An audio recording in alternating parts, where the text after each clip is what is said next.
मंत्रालयातील उपहारगृहाचे सहव्यवस्थापक काशीनाथ नाईक सध्या आपल्यासोबत आहेत. सर, आताच वकिलांच्या टीमने तुमच्या उपहारगृहाची तपासणी केली. अनेक त्रुटी त्यांना आढळलेल्या आहेत. ते म्हणतात की ड्रेनेज लाईन ओपन आहे, नळ उघडे आहेत, त्यासोबतच फ्रीजमध्ये देखील अस्वच्छता आहे. तुमचं काय म्हणणं आहे तसं सगळ्या संदर्भात? आमच्या इथे तरी फ्रीजमध्ये काहीच नव्हतं इथे. आणि ड्रेनेज लाईन कुठली काय एवढं काय आपल्याला काय माहिती नाही, काय बोललं नाही कुठे काय काय बोललेलं नाही. नळ उघडे आहेत, अस्वच्छता आहे, जे फ्लोरिंग आहे त्याच्यावरती पाणी साचलेलं होतं, असं देखील त्यांनी एक अहवाल कोर्टात सादर केला. ते तरी इथे कुठंतरी एवढ्यात इथे कॅन्टीनला तर दिसतच नाही इथे कुठे घ्या इथे. हे जर आपण सगळं बघितलं तर 2 दिवसापूर्वी जो FDAने अहवाल केलेला होता त्यामध्ये तुम्हाला 98% त्यांनी क्लीन चिट दिली. ते जवळपास 7 तास इन्स्पेक्शन चाललं आणि आज जे अर्धा तास इन्स्पेक्शन केलं वकिलांनी त्यात अनेक त्रुटी आढळल्या. तर मग एवढा फरक कसा काय? ते आता फरक कसा काय आला आपल्याला तर जाणवतं. आपल्या काय मनापासून आपण इथे साफसफाई स्वच्छतेकडे आणि जेवणाचं लक्ष देतो. आपण नीटनेटकं झाकून ठेवणे, मुलांना हे ताकीद देणे, कॅप बनायला सांगणे, हँडग्लोव्ज घालायला सांगणे, आपले मनापासून इथे आमचे प्रयत्न आटोकाट चालू असतात. हां, काही आम्ही लोकांशी देखील बोलण्याचा प्रयत्न केला. काहींचं म्हणणं आहे की आधी दर्जा चांगला नव्हता, मात्र आता FDAच्या कारवाईच्या भीतीने स्वच्छता आणि दर्जा सुधारला असं दिसतं. दर्जा चांगला असतो. कधी आपण चुकून गडबड कधीतरी मीठ कमी जास्त होतं असतं. ते काही लोक त्याविषयी एकदा बोलले एक माणूस भात चांगला आहे, थोड्या वेळ म्हणतो एक माणूस बरोबर नाही. त्याचं प्रत्येकाच्या प्रतिक्रिया थोडं तरी अलग असतात. कुणाला कधी कमी मीठ कमी जातं, आज चुकून कधीतरी घाई गडबडीत होतं काहीतरी चुकून. कारण इथे आपल्या इथून 6 माळा CM कॅन्टीन इथूनच सर्व्हिस चहा बी सगळा पुरवला इथूनच जातो या कॅन्टीनला. ह्या चहा 3 माळा CMना सगळ्यांना इथूनच चहा दिला जातो. इम्प्रूव्हमेंट नोटीस तुम्हाला बजावण्यात येणार आहे असं कळतं आहे, त्याबद्दल काय सांगाल? त्याच्याबद्दल आपल्याला काय एवढी आयडिया नाही आणि काय आपल्याला काय एवढं माहिती नाही. जर दर्जा संदर्भात काही तक्रार आली तर ती तुम्ही सुधाराल? म्हणजे जर काही नोटीस आली किंवा मग FDA कडून तुम्हाला सांगण्यात आलं तर ते आपण काय काम करा, आपल्या त्या वरिष्ठ सर्वांचे हे मिळून काय ते करतील, निर्णय घेतील. ते आपण हे वैयक्तिक सांगू शकत नाही. मात्र तुमच्या हिशोबाने जो दर्जा असायला हवा तो दर्जा इथे पाळला जातो. हो हो हो.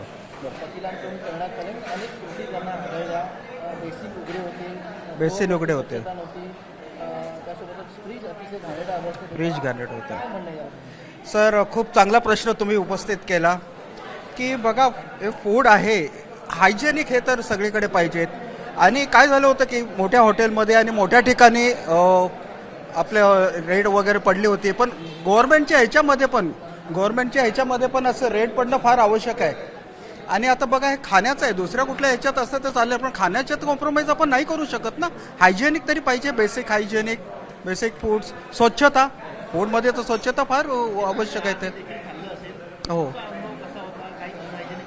सर, खूप बरोबर आहे. आता आम्ही बाहेरून इथे खातोय, पण आतमधलं हे सगळं आम्हाला वातावरण दिसतं. इकडचं आम्ही सांगू शकतो, पण किचनमध्ये काय आहे, हायजेनिक आहे नाही आहे, कोणतं तेल वापरलेलं आहे, स्वच्छता आहे की नाही आहे, याच्यासाठी फक्त ते धाड हे केली तर रेड केली तरच कळू शकतं ना.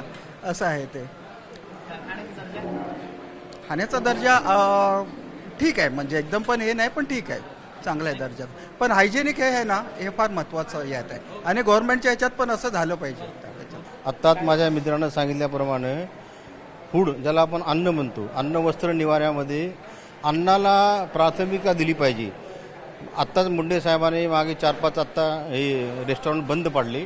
त्याच्या मागचं कारण अशी हायजेनिक हा तर मुद्दा आहेच आहे, पण त्याच्यामध्ये जे मिसळ होते, ढस मिसळ ज्याला म्हणतो, मिलावट जे होते, त्याच्यावर प्रतिबंध कायदा करणे खूप गरजेचं आहे. जी सरकारी उपहारगृह असतात त्यामध्ये आपण बघतो की सगळं स्वस्तात मिळतं, मात्र ते स्वस्तात देताना क्वालिटीशी कुठे कॉम्प्रोमाइज होतं असं वाटतं का?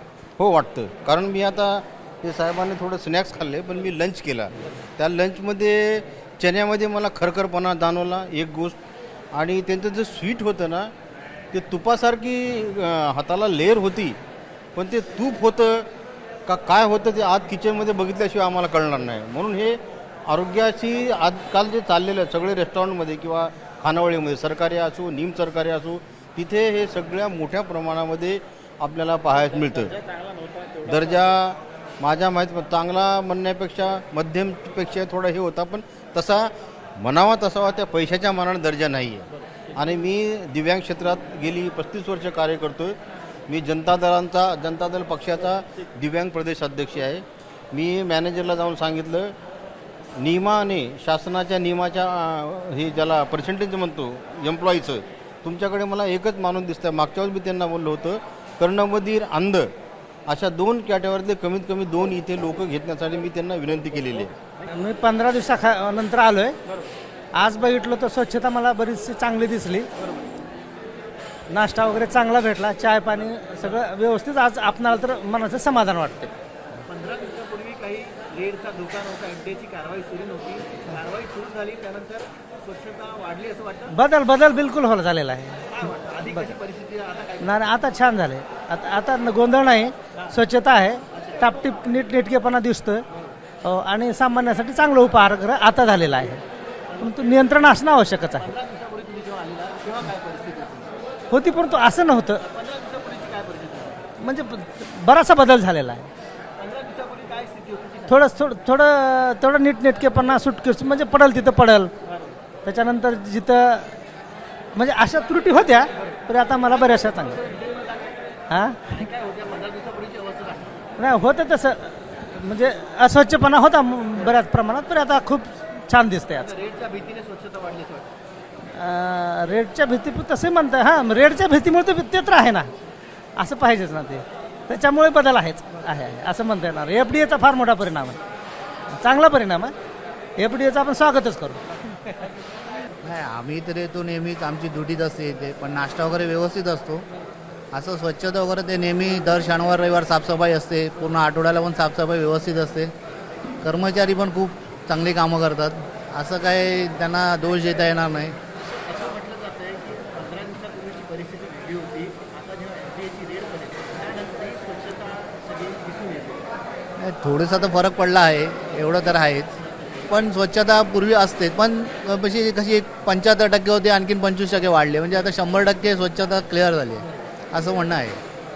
म्हणजे स्वच्छता पूर्वी असायची, पण त्यापेक्षा आणखीन कितीतरी पटीने सुंदर स्वच्छता आता ठेवायला. तो सगळीकडेच जाणवतो आहे. आपल्या इथेच असं नाही, सगळीकडेच जाणवतो तो फरक. इथे पण जाणवतो आहे ना. नाही स्वच्छता तर पाहिजे आणि FDAचं जे कारवाई चालू आहे ते चांगल्या पद्धतीने चालू आहे आणि साहेब चांगल्या पद्धतीने करत आहेत काम.